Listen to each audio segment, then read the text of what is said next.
TGIF, and oh, this is your weekly reminder, veganism is not a diet. Veganism is not about human rights. Veganism is not about reducing suffering. Veganism is not about the climate. It is an ethical principle where you reject all forms of animal exploitation, such as this. Even when you have good intentions, you can still have an oppressive mind frame.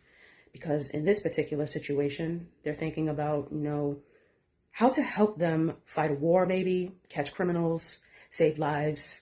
However, you are stripping someone out of their individuality and you are leveling them to nothing more than a resource to you, commodity for you, property for you, a means to your ends, and you're viewing them as here to be of servitude to you. Think back in history, and even still to this day, how many oppressors in the past had that same exploitative mind frame and still have it for human beings, and you have that exact same oppressive way of thinking. You can very easily remove that oppressive way of thinking. It's called starting to think vegan, and you can actually do it right now. And there will probably more people running towards doing it right now because everybody wants to do the right thing.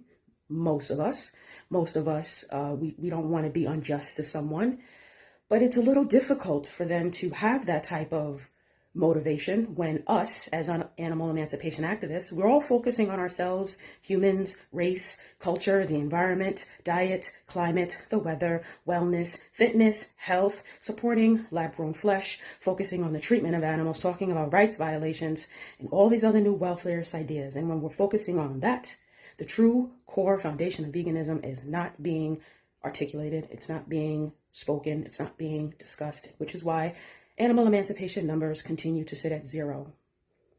So educate yourself. Links are in the bio to do that. Do it now. Because it's not about you, it's not about me, it's not about anyone else or anything else. It is solely, strictly, and exclusively about them.